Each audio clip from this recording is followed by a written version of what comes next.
dikembangkan dengan keteladanan dan tuntunan moral. Oleh karena Islam bukan agama kekerasan, Islam pun tidak mementingkan dan mengajarkan kekerasan kecuali dengan alasan yang benar dan bisa dipertanggungjawabkan. Membunuh dengan sengaja, menghilangkan nyawa orang lain tanpa alasan yang bisa dibenarkan adalah merupakan dosa besar dan satu di antara 7 perkara yang bisa mendatangkan kerusakan dalam kehidupan dan yang hendaknya harus kita jauhi.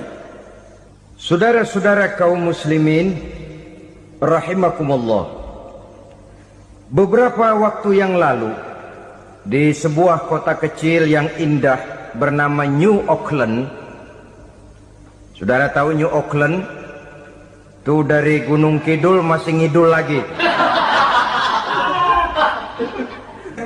Pernah diadakan satu seminar yang membicarakan bagaimana menyelamatkan masyarakat manusia dari bahaya Perang Dunia Ketiga. Diperkirakan kalau terjadi Perang Dunia Ketiga, manusia tidak akan tersisa. Sebab apa? Pada waktu itu cadangan nuklir yang dimiliki oleh bersama Amerika dan Rusia konon sudah sanggup memusnahkan 6 miliar manusia pada saat jumlah manusia baru 5 miliar. Jadi kelebihan nuklir dunia ini. Kalau terjadi Perang Dunia Ketiga, sulit manusia untuk tersisa. Maka dibahaslah di dalam seminar itu, wah, supaya tidak terjadi Perang Dunia Ketiga, maka perlombaan membuat senjata-senjata canggih, alat-alat pembunuh modern harus segera dibatasi. Dibahas, tidak mungkin kita membatasi perlombaan membuat senjata. Kenapa? Makin maju ilmu dan teknologi, makin canggih senjata yang ditemukan.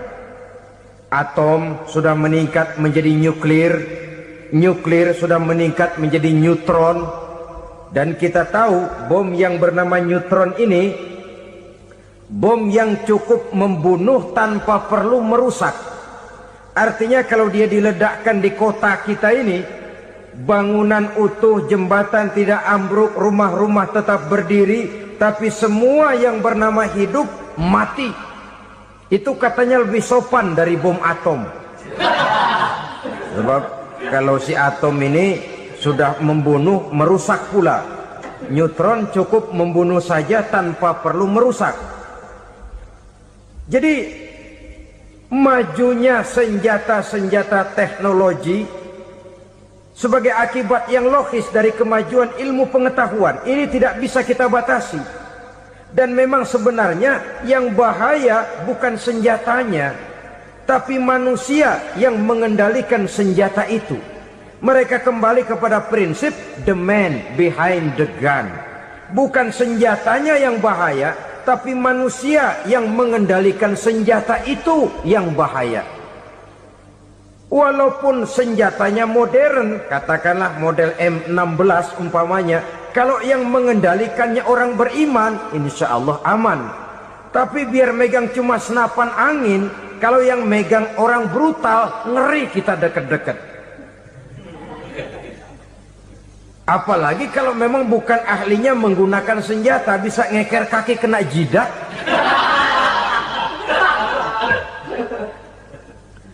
Mereka kembali kepada prinsip lama yang tetap baru. Bukan senjatanya yang harus dibatasi, manusia yang mengendalikan senjata itu yang perlu dibicarakan. Nah, kalau begitu, agar manusia tidak mempergunakan senjata sewenang-wenang, apa yang harus kita lakukan? Ya, manusianya harus bermoral. Ya, tapi moral yang mana? Di dunia ini banyak ajaran tentang moral. Itu pun mudah saja. Di sini kan kita undang saja ahli dari berbagai agama untuk membicarakan konsep perdamaian menurut agamanya masing-masing. Baik, setuju itu, setuju. Maka tampillah para ahli agama, mereka kembali kepada prinsip moral daripada konsep yang terkandung di dalam ajaran agama untuk menegakkan perdamaian. Mula-mula naiklah ahli dari agama Hindu, dibacakan konsep perdamaian menurut ajaran agama Hindu, bahwa untuk damai manusia harus meninggalkan nafsu keduniaannya, menempuh samsara dan sebagainya untuk mencapai nirwana, menjauhi kemegahan dan kemewahan dunia. Ini lalu dibahas, rasanya juga tidak mungkin ini. Kemudian dari agama Nasrani, bahwa untuk damai manusia harus menciptakan sifat kasih sayang. Kalau ditampar pipi kiri, berikan pipi yang kanan. Kalau diberikan selendang, berikan baju. Nanti orang kasihan, lalu dia tidak akan nampar lagi. Ketika ini dibahas, ternyata rasanya pun tidak mungkin bisa diterima. Karena apa? Di zaman sekarang orang ditampar pipi kiri, dikasih pipi kanan, bukan kasihan, gemes. Damai belum tentu, bonyok udah jelas. Lalu ketika dibacakan konsep perdamaian menurut Quran, di mana disampaikan ayat wa jazaa'u sayyi'atin sayyi'atun misluha faman afa wa aslaha fa ajruhu 'ala Allah. Balasan terhadap satu kejahatan adalah kejahatan yang seimbang, tetapi barang siapa yang memberi maaf dan mencari jalan damai, itulah yang terbaik dan akan mendapat pahala dari Allah Subhanahu wa ta'ala. Kamu tidak salah ditampar pipi kirimu, tampar lagi pipi kirinya sekeras dia menampar pipi kirimu. Nanti orang tidak mau menampar kita karena dia tahu kalau dia tampar kita, dia akan menderita tamparan sekeras dia menampar kita. Akan terjadilah prinsip saling hormat menghormati, tidak saling ganggu, tidak saling usil, tidak saling jahil. Atas dasar ini perdamaian bisa ditegakkan. Mereka bisa menerima konsep ini, tapi kemudian seminar ditutup tanpa satu keputusan resmi. Kenapa? Terus terang mereka kagum dengan konsep Islam, tapi sentimen lama terhadap nilai-nilai Islam telah menutup mata mereka untuk menerima kebenaran dari ajaran Al-Quranul Karim.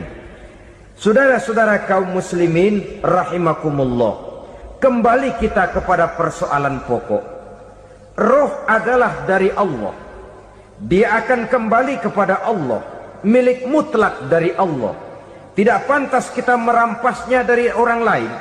Tidak wajar kita menghilangkannya tanpa alasan yang dibenarkan oleh agama. Di zaman sekarang, akibat persaingan hidup yang makin tajam, lapangan kerja yang makin sulit, tensi ekonomi yang makin tinggi, atau karena nilai moral yang makin rendah, atau juga karena rapuhnya pegangan orang kepada agama, nyawa rasanya sudah sedemikian murahnya. Berbagai kasus membuat berdiri bulu roma kita. Ada mayit, ada manusia dipotong 6, dicincang macam kambing. Ada yang dipotong 5, ada yang dipotong 13, dikardusin, dibuang ke tempat sampah. Inna lillahi wa inna ilaihi raji'un. Gejala apa ini? Kanibalisme. Manusia sudah demikian sadisnya, manusia sudah sedemikian buasnya, sehingga sesama manusia diperlakukan seperti hewan. Padahal hewan sendiri belum pernah macan makan macan, bagaimanapun buasnya macan. Belum pernah serigala memakan serigala, bagaimanapun brutalnya serigala. Tetapi manusia makan manusia di zaman sekarang kadang jadi kenyataan dalam kehidupan kita. Kadang persoalannya remeh saja, soal uang 200 perak, pisau bicara, nyawa melayang. Soal rokok sebatang, celurit bicara, nyawa melayang. Soal-soal yang sama sekali tidak prinsip, begitu mudah kita menghilangkan nyawa orang lain. Padahal Nabi pernah memperingatkan, apabila dua orang muslim sudah berkelahi dan berbunuh-bunuhan, al-qatil wal maqtul finnar, yang membunuh dan yang terbunuh dua-duanya neraka. Sahabat heran, ya Rasul, kalau yang terbunuh, kalau yang membunuh masuk neraka itu sih wajar, tapi yang terbunuh kenapa neraka juga? Beliau menjawab, dua-duanya sudah punya niat untuk saling membunuh. Niatnya itu yang diponten. Yang terbunuh cuman lagi apes aja, keduluan dia. Umpama tidak terbunuh, pasti dia yang akan membunuh. Oleh karenanya al-qatil wal maktul, yang membunuh dan yang dibunuh finnar, dua-duanya masuk ke dalam neraka. Islam menghormati kehidupan, tidak hanya terbatas kepada sesama muslim, orang-orang yang berlainan agama pun yang mau hidup berukun, damai, berdampingan dengan umat Islam, jiwa mereka, darah mereka dilindungi oleh nilai-nilai Islam yang disebut dengan kafir zimmi ini. Mengganggu mereka sama saja dengan mengganggu aku, kata Nabi. Jadi oleh karena itu, sayangilah sesama. Kehidupan adalah anugerah Allah, bukan wewenang kita untuk mencabutnya dari orang lain, bukan wewenang kita untuk merampas dan menghilangkannya dari orang lain. Apa yang tidak enak terjadi pada diri kita, begitu pula lah apabila terjadi pada diri orang lain. Sehingga Nabi mengatakan, la yu'minu ahadukum hatta yuhibba li akhihi ma yuhibbu li nafsihi. Belum dikatakan beriman seseorang kamu apabila dia belum mencintai saudaranya seperti ia mencintai dirinya sendiri. Apa yang enak dirasakan oleh orang lain, enak juga dirasakan oleh dia. Mengukur orang lain dengan diri sendiri. Kalau orang lain tanpa salah saya fitnah, kalau saya tanpa salah difitnah orang, enak apa enggak? Enggak, orang lain juga begitu. Kalau orang lain tanpa salah saya tempeleng kepalanya, enak apa tidak? Tidak. Orang lain juga begitu. Yang tidak enak terjadi pada diri kita, tentu tidak enak juga kalau terjadi pada orang lain. Mengukur orang lain dengan diri sendiri, sehingga tidak timbul sifat egois, tidak menari di atas bangkai orang lain, tidak mendirikan kebahagiaan di atas untayan air mata orang lain. Sehingga dengan demikian saudara-saudara, dia bisa menghormati kehidupan, menghormati orang lain sebagaimana dia ingin dihormati. Untuk menghancurkan nilai-nilai iman, dibanjiri kita dengan paham-paham yang merusak dan mendangkalkan akidah, baik ia bernama materialisme, baik ia bernama sekularisme, baik ia bernama banjirnya maksiat dan munkarat, baik ia bernama banjirnya peradaban dan kebudayaan yang menghancurkan moral daripada anak-anak kita. Sedikit demi sedikit melenturkan dan melunturkan nilai-nilai keimanan kita, untuk kemudian pada waktunya nilai iman itu akan bertukar dan berganti menjadi nilai syirik kepada Allah Subhanahu wa ta'ala. Atau pada sisi lain, menjadikan yang selain Allah sebagai tujuan akhir daripada kehidupan kita. Sedangkan kita sama-sama maklum bahwa di dalam pandangan agama Islam, dosa yang tidak berampun, dosa yang terbesar, termasuk dalam kategori bapak moyangnya dosa, tidak lain adalah syirik, yakni menyekutukan Allah Subhanahu wa ta'ala. Pola penghancuran iman ini memang berstrategi. Ditawarkan kita kepada paham materialisme, paham kebendaan, di mana otak menempati urutan sebagai ranking pertama, Tuhan jatuh pada urutan kedua. Lalu menyusul kepada paham sekularisme, Allah dipisahkan dari seluruh kegiatan hidup ini, untuk pada gilirannya menjadikan yang selain Allah sebagai tujuan akhir daripada seluruh kegiatan hidup kita.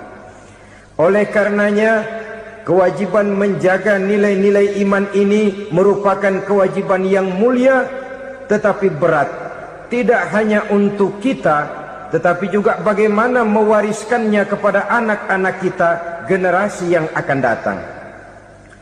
Orang-orang tua bijaksana yang diceritakan di dalam Al-Quran, kalau sudah berpikir tentang anak-anaknya, pertanyaan yang paling mereka risaukan ialah, ma ta'buduna min ba'di.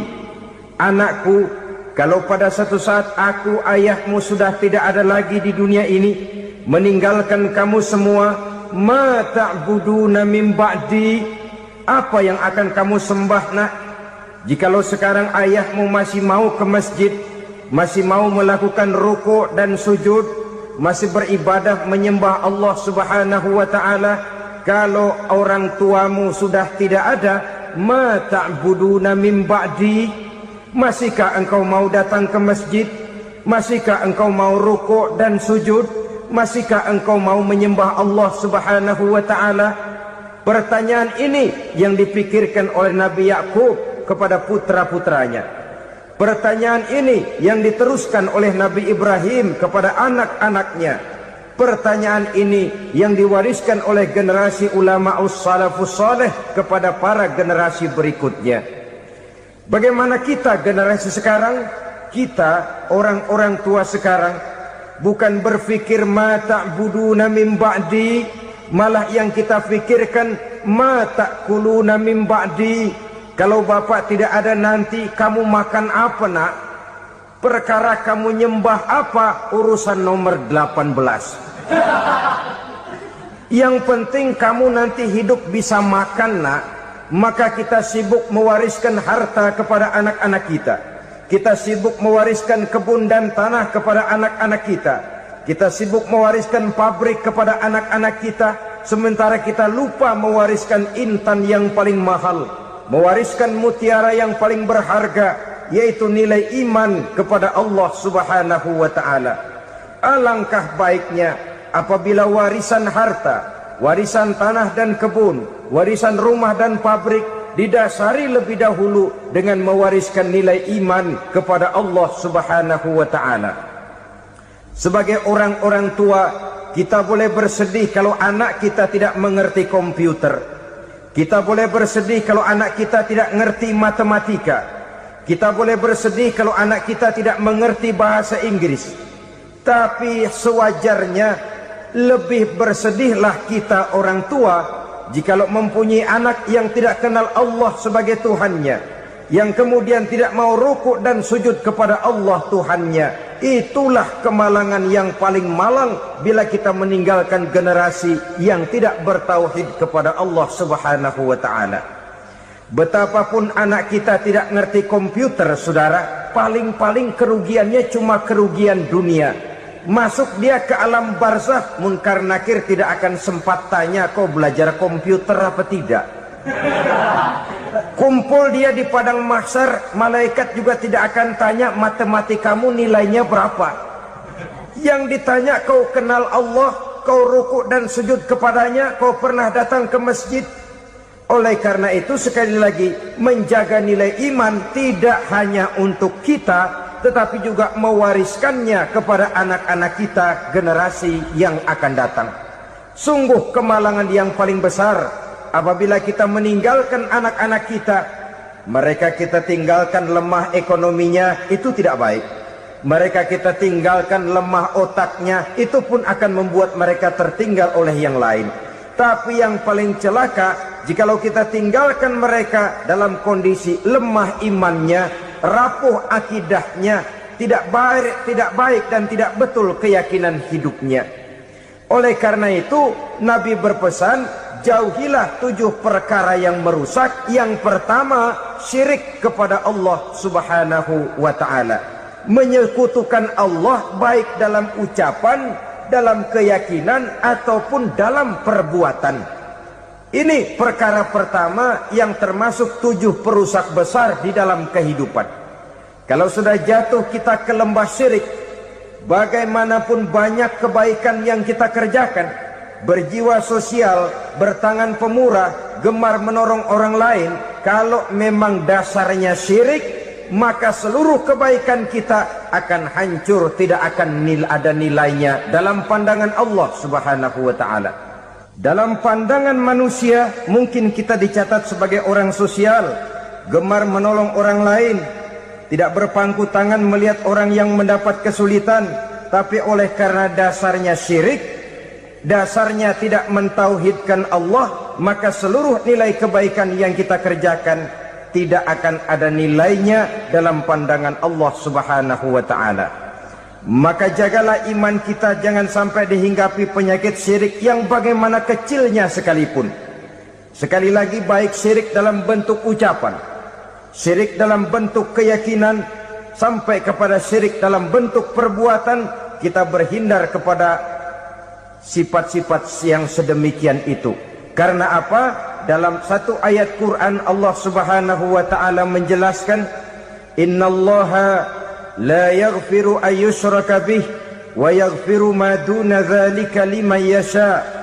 Allah tidak akan memberi ampun kepada orang-orang yang menyekutukannya, tapi Allah masih mau memberikan ampun kepada dosa-dosa yang selain itu bagi orang-orang yang dikehendakinya. Dosa selain syirik, apabila kita bertaubat, Allah masih mau mengampuni. Tapi kalau sudah jatuh ke tempat syirik, itu sudah dosa yang tidak berampun. Taubatnya tidak lain melepas syirik, kembali kepada tauhid, berkeyakinan bahwa hanya ada Allah Subhanahu wa taala, Tuhan satu-satunya yang lam yalid wa lam yulad wa lam yakul lahu kufuwan ahad. Tidak beranak, tidak pula diperanakkan, dan tidak satupun yang dapat menyerupai Tuhan Allah Subhanahu wa taala. Saudara-saudara kaum muslimin rahimakumullah, bahwa kita di zaman sekarang memang tidak menyembah berhala, ya.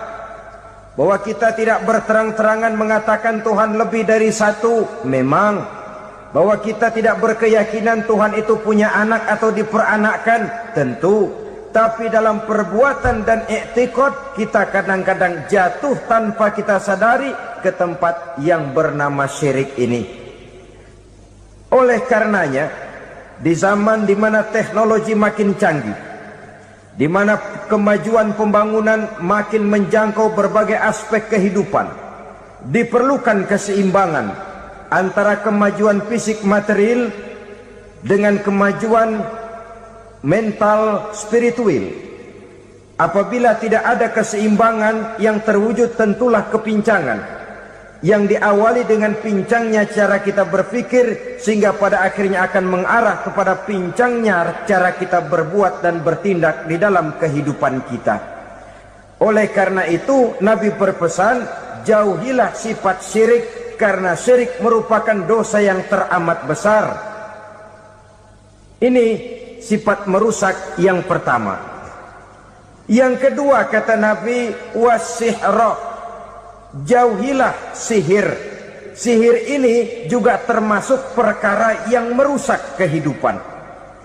Kita semua sama-sama maklum bahwa sihir sebenarnya bukan persoalan baru. Sejak sebelum datang Islam, sihir itu sudah ada. Di zaman Yunani kuno, sihir ada. Di zaman Mesir kuno, di zaman Cina kuno, dan yang lain-lain yang serba kuno, sihir itu sudah ada. Bahkan para nabi pun, para rasul yang diutus oleh Allah Subhanahu wa taala, senantiasa berhadapan dengan ahli-ahli sihir untuk menguji kebenaran dari misi yang mereka bawa. Sihir adalah perbuatan di luar kebiasaan yang bisa dikerjakan oleh ahlinya dengan bantuan jin atau setan. Hukum mempelajari sihir adalah haram, mengamalkannya lebih haram lagi. Sebab itu saudara-saudara, sihir merupakan perbuatan merusak yang harus kita jauhi. Ciri-ciri daripada perbuatan sihir, pertama, ia mengandung tipuan, bayangan khayal. Di zaman Nabi Musa misalnya, orang melihat tambang-tambang itu seperti ular. Nabi Musa melayangkan tongkatnya menjadi ular-ular besar yang memakan ular-ular kecil ciptaan tukang-tukang sihir Fir'aun tadi. Lalu sihir bisa terjadi dengan bantuan jin kafir atau setan. Kemudian ciri yang ketiga, sifatnya halus dan tersembunyi. Taruh kata ada seorang ahli sihir yang mempergunakan ayat-ayat Quran sebagai jompa jampe, sebagai baca-bacaan, itu cuma sekedar kedok. Tujuannya tidak lain menjadikan agama sebagai ketok untuk membenarkan cara yang dimurkai oleh Allah Subhanahu wa ta'ala.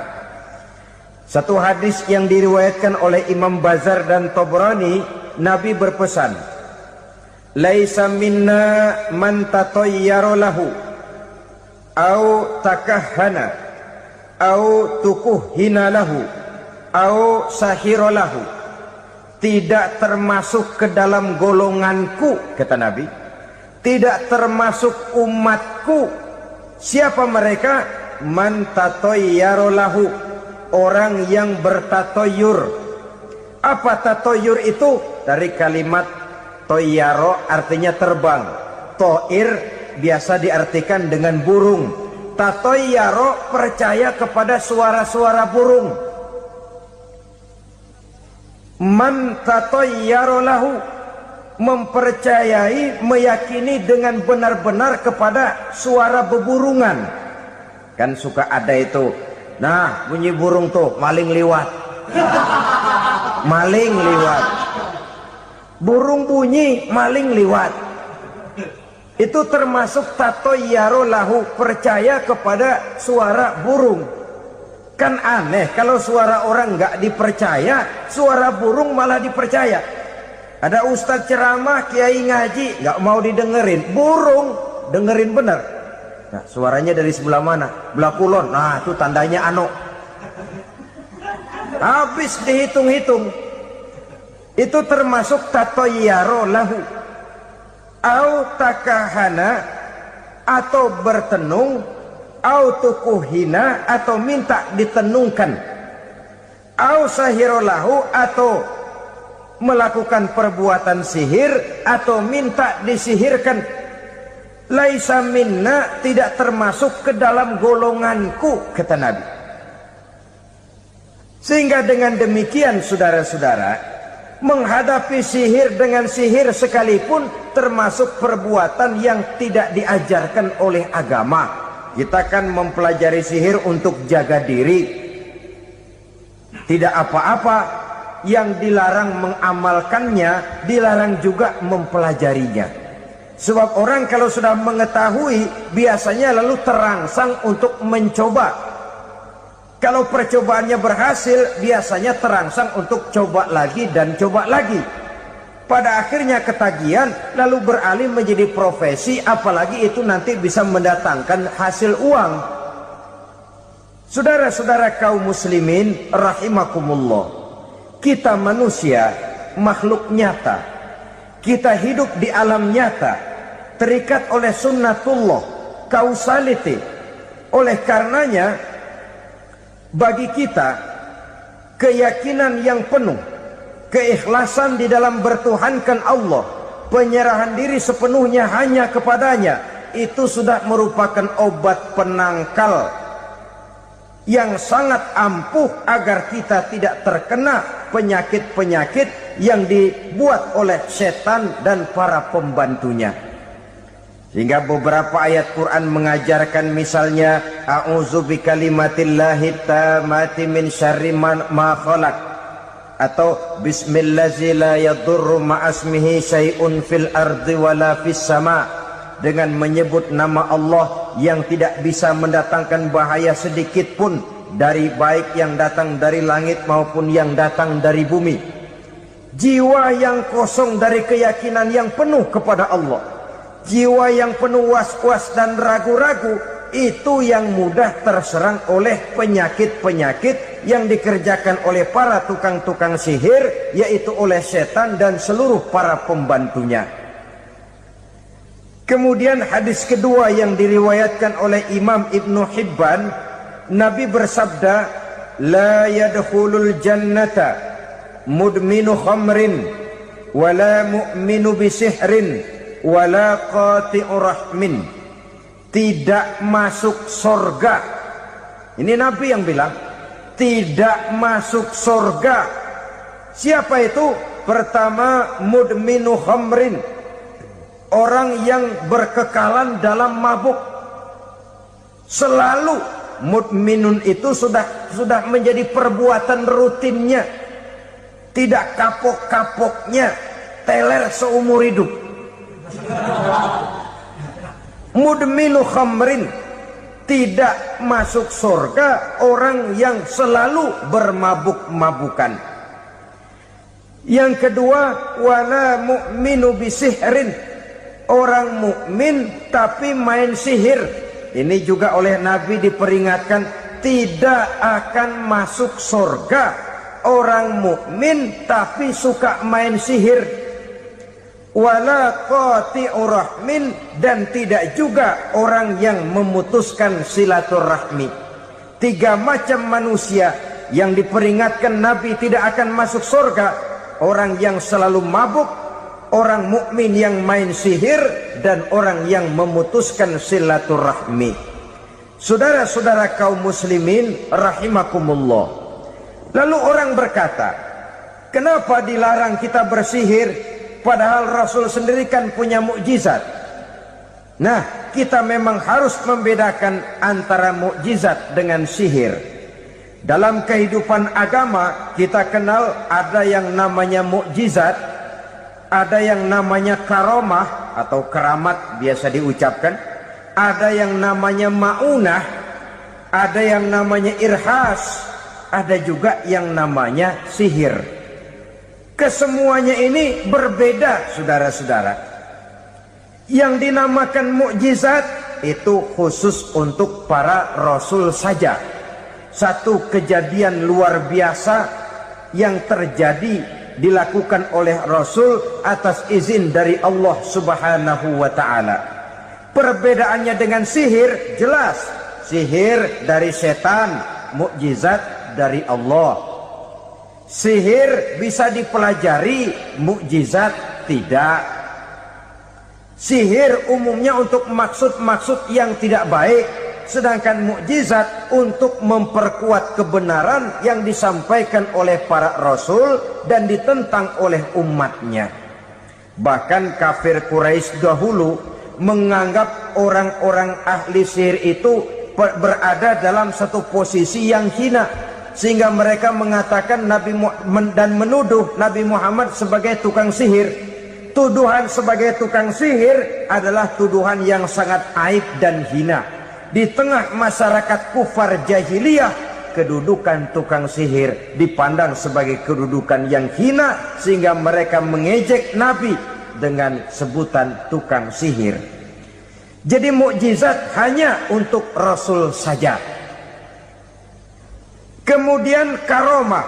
Karomah ini asal kata dari karomah, kehormatan, kemuliaan yang diberikan Allah kepada hamba-hambanya yang rajin mendekatkan diri kepadanya. Oleh karena ketekunannya melaksanakan ibadah, Allah memberikan keistimewaan kepada orang itu, yang dengan keistimewaannya dia bisa mengerjakan yang tidak bisa dikerjakan oleh orang lain. Karomah hanya bisa dicapai dengan prestasi ibadah. Kalau sihir, mau ibadah apa enggak, asal dia belajar, bersatu dan berteman dengan setan, memenuhi persyaratan-persyaratan setan, biasanya lalu bisa. Sedangkan karomah tidak mungkin terwujud tanpa orang mendekatkan diri sedekat-dekatnya kepada Allah Subhanahu wa ta'ala. Maka kita lihat biasanya orang-orang yang punya ilmu sihir, mukanya rata-rata nggak enak dilihat. Kumuh, jauh dari air wudhu, jauh dari sujud kepada Allah, malah berteman dengan setan, menjadi pelayan-pelayannya setan. Saudara-saudara, adapun maunah, keistimewaan yang diberikan Allah kepada hamba-hambanya yang belum sampai kepada tingkat wali, tapi orang itu lebih banyak kebaikannya daripada kesalahannya. Umpamanya, saudara jalan bertiga, di pinggir jalan, saudara ada pada posisi di tengah, lalu bertiga ini ketabrak mobil. Menurut perhitungan saudara mati lebih dahulu, tapi terjadi hal yang aneh, 2 teman saudara mati, saudara malah cuma luka dan lecet sedikit saja. Apa itu? Kalau kita lebih banyak kebaikannya daripada kesalahannya, itu yang dinamakan ma'unah, pertolongan yang diberikan Allah kepada hamba-hambanya yang lebih banyak kebaikannya daripada kesalahannya. Sedangkan yang dinamakan irhas, kejadian luar biasa pada diri seseorang pada waktu dia masih kecil, yang menunjukkan tanda-tanda keistimewaannya. Itu umumnya pada para nabi pada usia kecilnya sudah ada irhas, tanda-tanda istimewa. Jelas baik mukjizat, karomah, maunah maupun irhas berbeda dengan sihir.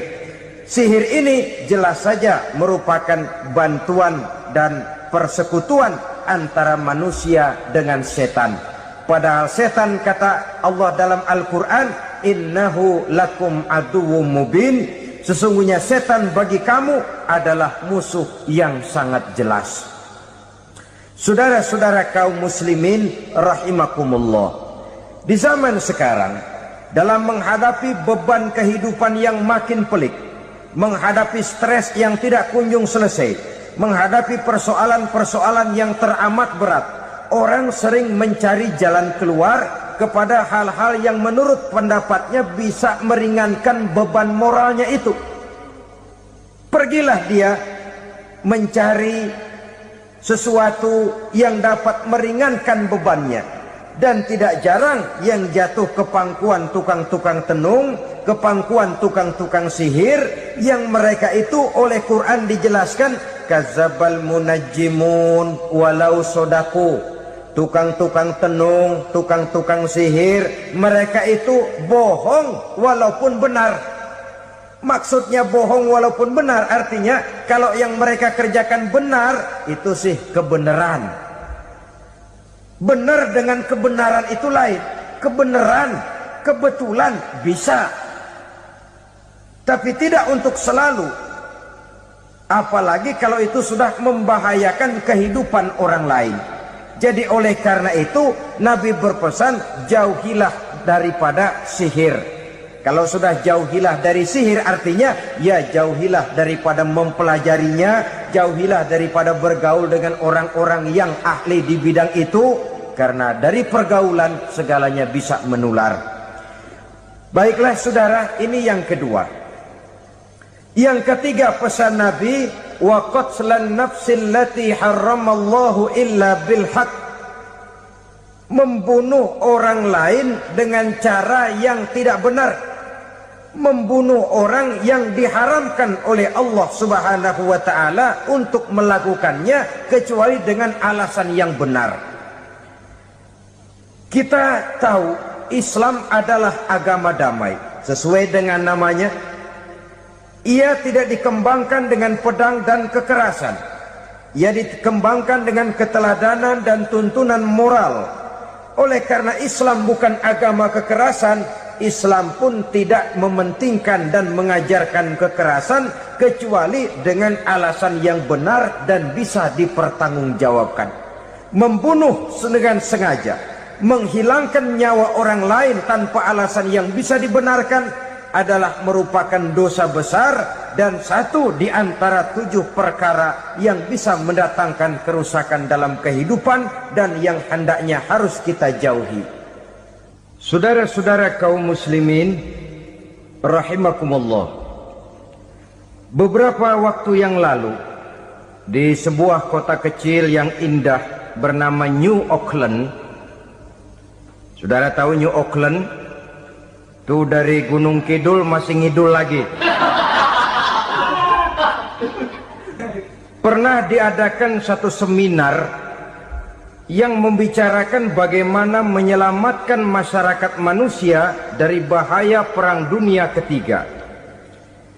Diperkirakan kalau terjadi Perang Dunia Ketiga, manusia tidak akan tersisa. Sebab apa? Pada waktu itu cadangan nuklir yang dimiliki oleh bersama Amerika dan Rusia konon sudah sanggup memusnahkan 6 miliar manusia pada saat jumlah manusia baru 5 miliar. Jadi kelebihan nuklir dunia ini. Kalau terjadi perang dunia ketiga, sulit manusia untuk tersisa. Maka dibahaslah di dalam seminar itu, wah, supaya tidak terjadi perang dunia ketiga, maka perlombaan membuat senjata-senjata canggih, alat-alat pembunuh modern harus segera dibatasi. Dibahas, tidak mungkin kita membatasi perlombaan membuat senjata. Kenapa? Makin maju ilmu dan teknologi, makin canggih senjata yang ditemukan. Atom sudah meningkat menjadi nuklir, nuklir sudah meningkat menjadi neutron, dan kita tahu bom yang bernama neutron ini bom yang cukup membunuh tanpa perlu merusak. Artinya kalau dia diledakkan di kota kita ini, bangunan utuh, jembatan tidak ambruk, rumah-rumah tetap berdiri, tapi semua yang bernama hidup mati. Itu katanya lebih sopan dari bom atom. Sebab kalau si atom ini sudah membunuh, merusak pula. Neutron cukup membunuh saja tanpa perlu merusak. Jadi majunya senjata-senjata teknologi sebagai akibat yang logis dari kemajuan ilmu pengetahuan ini tidak bisa kita batasi. Dan memang sebenarnya yang bahaya bukan senjatanya, tapi manusia yang mengendalikan senjata itu. Mereka kembali kepada prinsip the man behind the gun. Bukan senjatanya yang bahaya, tapi manusia yang mengendalikan senjata itu yang bahaya. Walaupun senjatanya modern, katakanlah model M16 umpamanya, kalau yang mengendalikannya orang beriman, insya Allah aman. Tapi biar megang cuma senapan angin, kalau yang megang orang brutal, ngeri kita deket-deket. Apalagi kalau memang bukan ahlinya menggunakan senjata, bisa ngeker kaki kena jidat.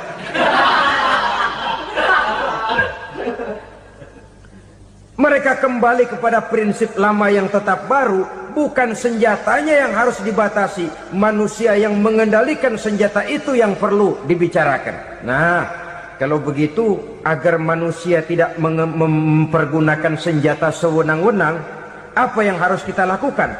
Ya, manusianya harus bermoral. Ya, tapi moral yang mana? Di dunia ini banyak ajaran tentang moral. Itu pun mudah saja. Di sini kan kita undang saja ahli dari berbagai agama untuk membicarakan konsep perdamaian menurut agamanya masing-masing. Baik, setuju itu? Setuju. Maka tampillah para ahli agama, mereka kembali kepada prinsip moral daripada konsep yang terkandung di dalam ajaran agama untuk menegakkan perdamaian. Mula-mula naiklah ahli dari agama Hindu, dibacakan konsep perdamaian menurut ajaran agama Hindu, bahwa untuk damai manusia harus meninggalkan nafsu keduniaannya, menempuh samsara dan sebagainya untuk mencapai nirwana, menjauhi kemegahan dan kemewahan dunia. Ini lalu dibahas, rasanya juga tidak mungkin ini. Kemudian dari agama Nasrani, bahwa untuk damai manusia harus menciptakan sifat kasih sayang. Kalau ditampar pipi kiri, berikan pipi yang kanan. Kalau diberikan selendang, berikan baju. Nanti orang kasihan, lalu dia tidak akan nampar lagi. Ketika ini dibahas, ternyata rasanya pun tidak mungkin bisa diterima. Karena apa? Di zaman sekarang orang ditampar pipi kiri, dikasih pipi kanan. Bukan kasihan, gemes. Damai belum tentu, bonyok udah jelas. Lalu ketika dibacakan konsep perdamaian menurut Quran, di mana disampaikan ayat wa jazaa'u sayyi'atin sayyi'atun misluha faman afa wa aslaha fa ajruhu 'ala Allah.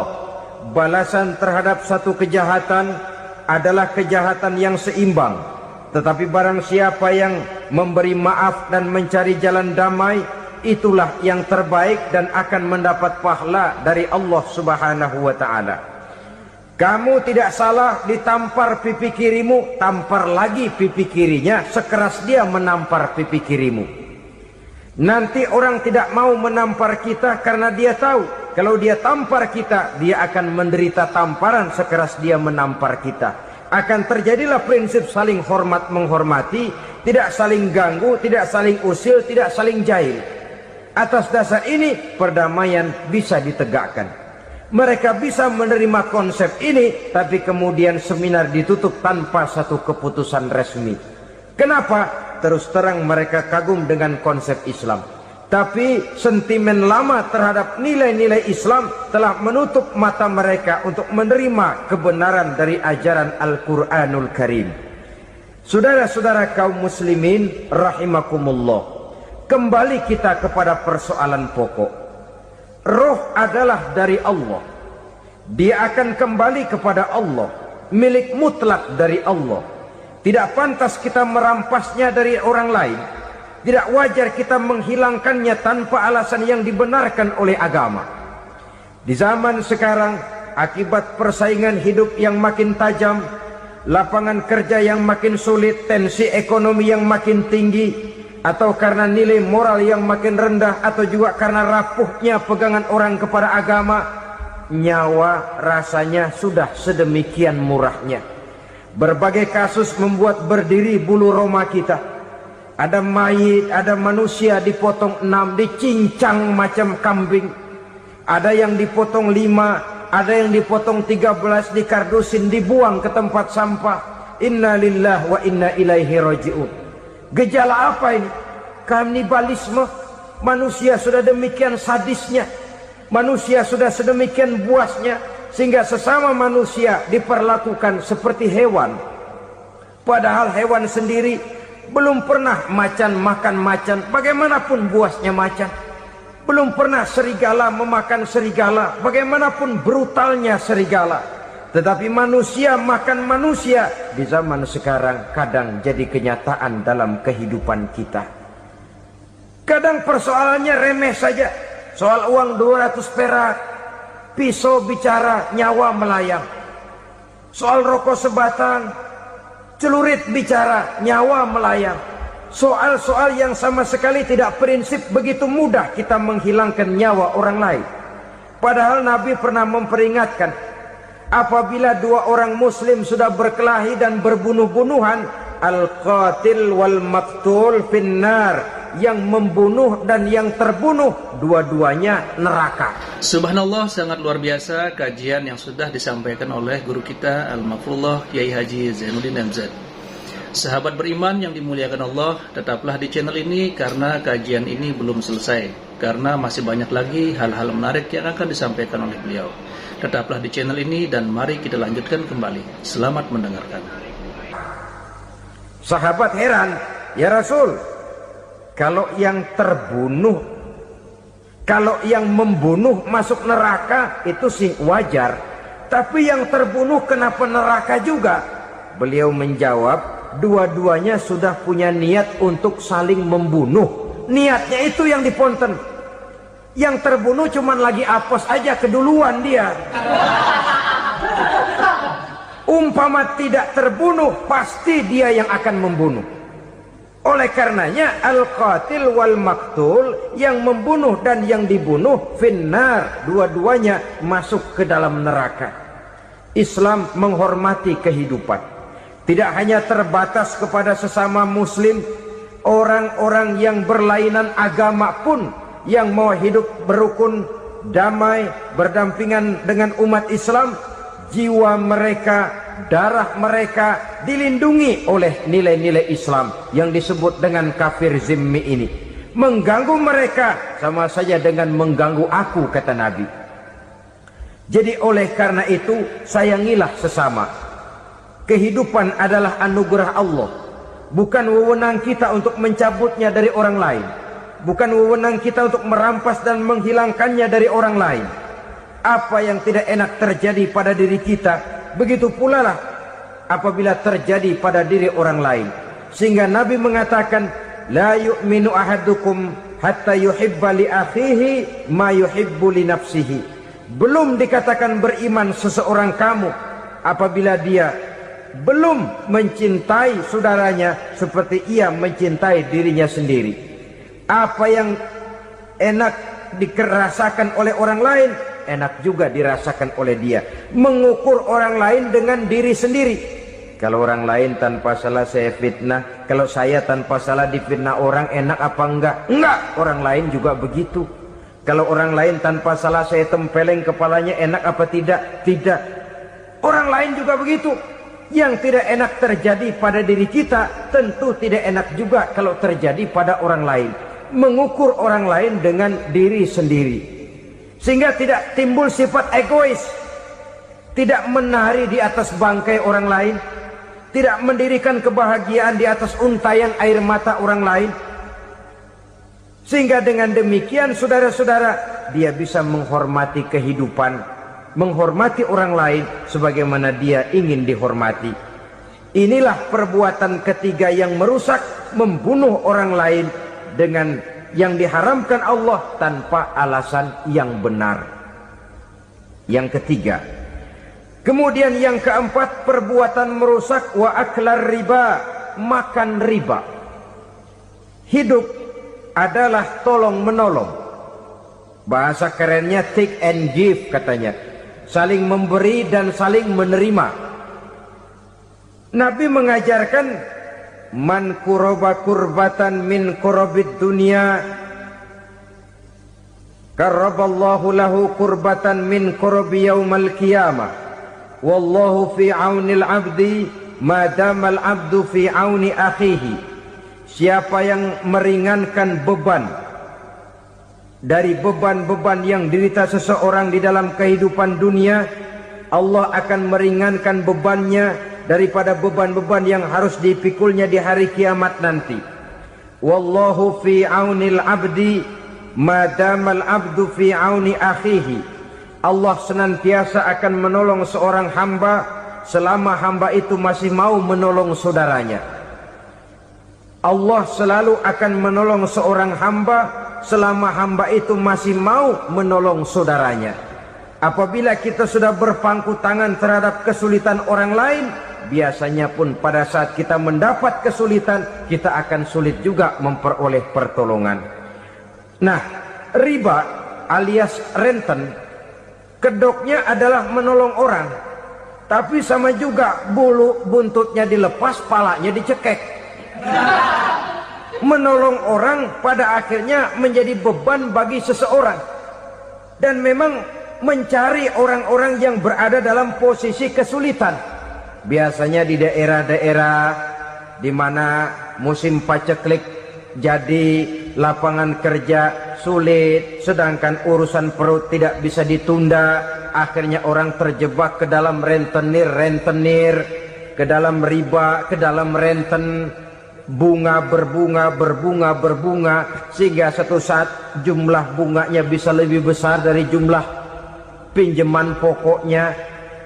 Kemudian kalau juga ternyata tidak bisa dibayar, rumah jadi taruhan. Memang rumah satu-satunya, begitu rumah ditarik mulain camping. Bukankah pada akhirnya akan mewariskan kesengsaraan? Oleh karena itu, kepada kita berusahalah jangan berhubungan dengan rentenir, jangan makan renten dan riba. Kepada mereka yang melaksanakan riba, walaupun mendatangkan keuntungan materi, tapi percayalah harta yang didapat dengan jalan riba tidak akan membawa keberkahan. Manakala tidak membawa keberkahan, dia tidak akan mendatangkan ketenangan di dalam kehidupan kita. Oleh karenanya, memakan harta riba termasuk perbuatan yang merusak sendi-sendi kehidupan sosial, merusak kehidupan orang lain, merusak kehidupan masyarakat, tetangga, pergaulan dan sebagainya. Yang kelima, wa akla malil yatim, memakan harta anak yatim dengan cara yang zalim. Nih, memang lezat. Anak yatim itu nggak tahu urusan apa-apa. Kita diamanahkan untuk mengurusinya. Kadang-kadang dibentuklah panitia penyantunan yatim piatu. yatimnya mah tetap kelaparan, panitianya yang pada gendut.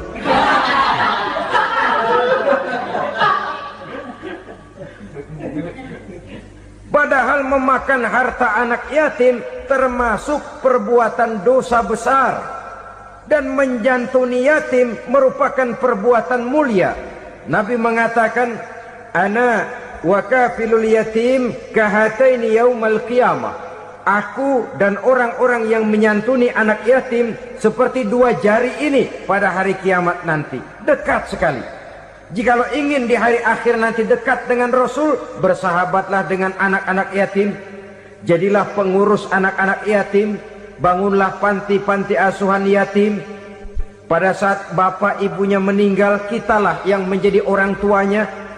Bahkan sedemikian besar perhatian Islam terhadap anak-anak yatim ini, sehingga Quran memberikan peringatan, ara'aital ladzi yukadzibu bid-din fadzalikal ladzi yad'ul yatim wa la yahuddu ala ta'amil miskin. Tahukah kamu siapa orang yang mendustakan agama, beragama tapi dianggap dusta, salatnya dusta, puasanya dusta karena agamanya sudah berdusta. Siapa mereka? Fadzalikal ladzi yad'ul yatim, orang yang menyia-nyiakan anak yatim, wala yahuddu ala ta'amil miskin, dan tidak pernah memberi makan kepada orang-orang yang menderita kemiskinan. Menyia-nyiakan, meninggalkan anak yatim termasuk perbuatan yang divonis kita sebagai orang yang mendustakan agama.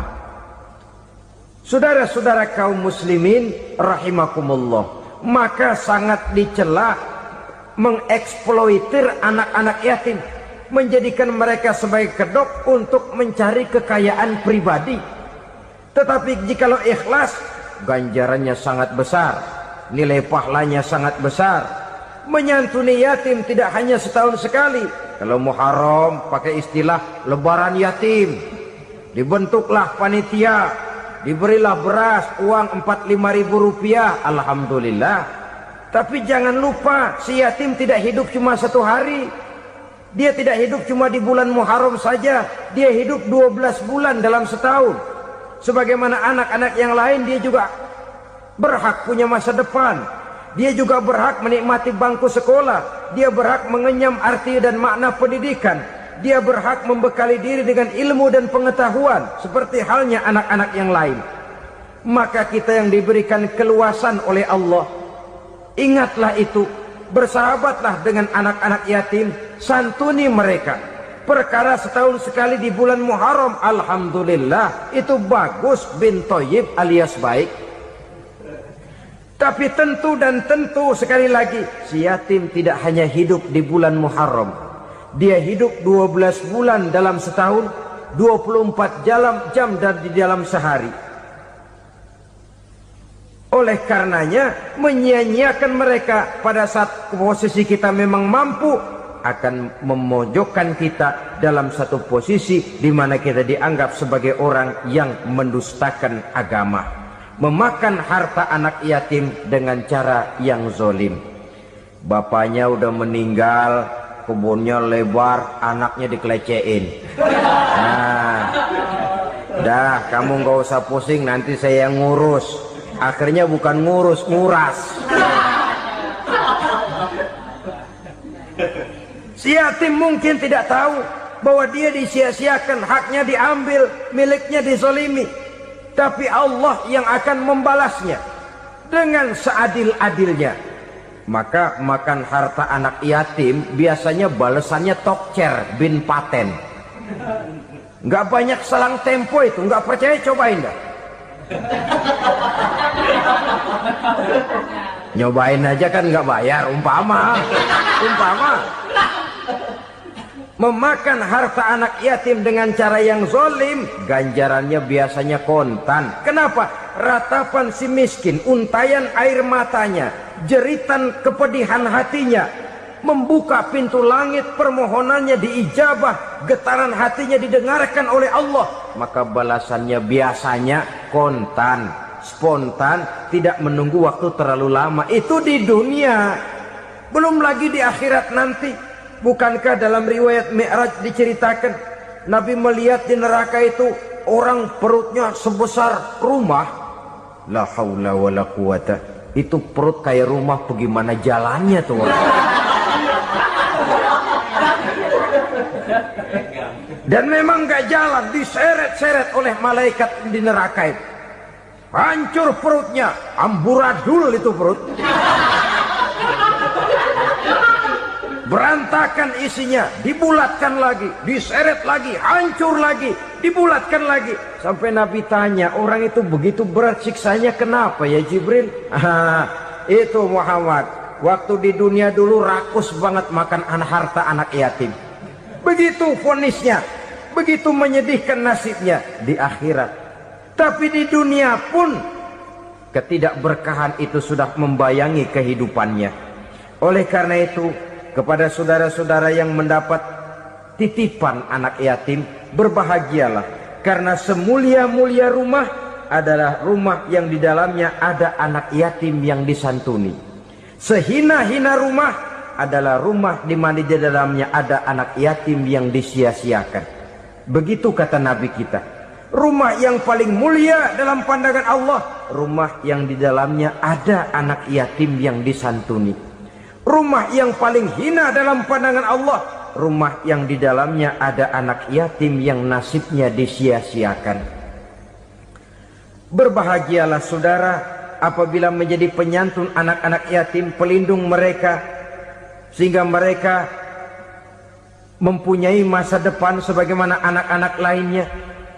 Rasulullah sendiri sedemikian peka terhadap keadaan anak-anak yatim, karena beliau sendiri memang mengalami.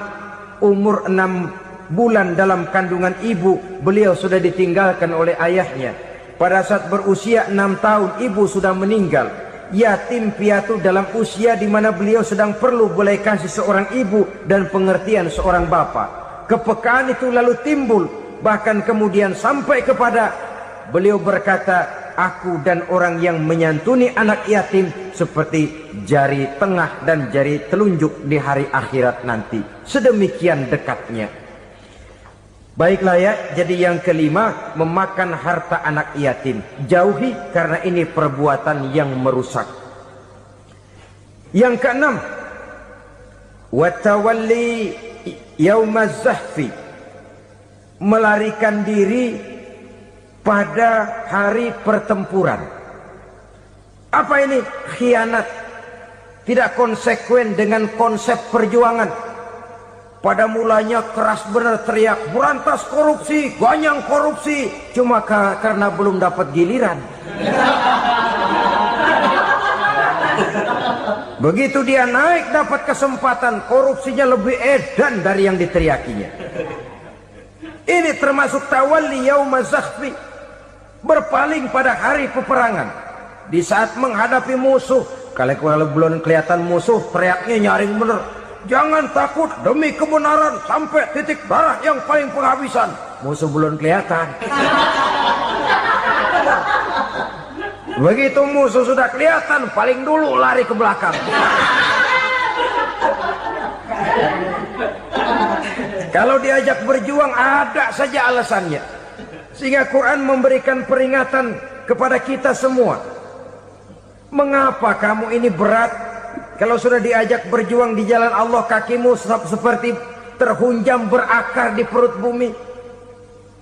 Berat untuk melangkah berjuang. Lari dari pertempuran tidak konsekuen dengan konsepsi perjuangan. Mau enaknya saja. Dalam kondisi yang sulit lalu berpangku tangan. Ini termasuk ciri munafik yang di dalam Al-Quran disindir dengan bahasa kullama adha'a lahum masyaufi wa iza azlama alaihim qamu. Waktu terang mereka jalan, giliran gelap mereka mandek. Artinya, maksudnya, kalau giliran ada untungnya aja, rame-rame teriak Islam. Tapi begitu diminta berjuang, dituntut berkorban, rame-rame mundur. Waktu dilihat di Islam ada untungnya, rame-rame teriak Islam. Pak, saya Islam banget, Pak. KTP saya Islam, Pak. Pokoknya Islam banget dah. Tapi ketika diminta berjuang, dituntut sedikit berkorban, rame-rame mengundurkan diri. Tahun 65 PKI berontak. Waduh, waktu itu jadi orang Islam untung itu. Nggak dikejar-kejar, aman. Masjid rame, mobil-mobil mewah parkir di depan musola dan masjid. Kenapa? Waktu itu asal udah ke masjid aman. Islam selamat, untung. Tapi begitu keadaan aman, yang parkir di musola sepeda butut melulu.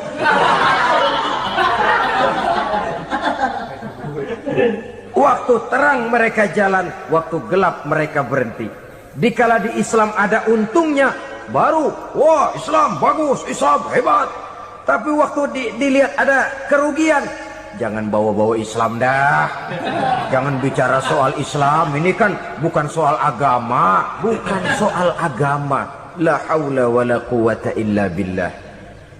Beragama kita ambil talfik fid din, mengambil yang enteng-enteng saja dalam urusan beragama ini. Tidak konsekuen kita dengan Islam kita. Seolah kita mau memilih mana yang terasa cocok sama selera kita, kita teriak Islam. Beratan aja dikit, rame-rame berpaling. Itu termasuk tawalli yaumaz zahfi, para pengkhianat mental-mental hipokrit. Alhamdulillahirrabbilalamin. Demikian kajian penuh ilmu, hikmah dan manfaat yang sudah disampaikan oleh guru kita Al-Mafrullah Kiai Haji Zainuddin MZ. Sahabat beriman yang dirahmati Allah, mari kita doakan guru kita, semoga beliau diampuni segala dosa-dosanya dan dilapangkan kuburnya. Dan buat sahabat semua yang sudah menyimak tausiah ini sampai selesai, saya ucapkan terima kasih banyak. Doa dan harapan saya semoga sahabat semua selalu diberikan kesehatan, dimudahkan segala urusannya dan dilancarkan rezekinya. Amin ya rabbal alamin. Demikian yang dapat saya bagikan, kurang lebihnya mohon maaf. Wabillahi taufiq wal hidayah wa ridha wal inayah. Wassalamualaikum warahmatullahi wabarakatuh. Setelah kita mendengarkan bersama kajian yang sangat luar biasa dari guru kita Al-Mafrullah Kiai Haji Zainuddin MZ, sekarang mari kita lanjutkan aktivitas kita masing-masing. Buat sahabat semua, saya ucapkan selamat beraktivitas, semoga sukses selalu, sampai bertemu lagi di kajian berikutnya. Wassalamualaikum warahmatullahi wabarakatuh. Bismillahirrahmanirrahim. Assalamualaikum warahmatullahi wabarakatuh. Alhamdulillah.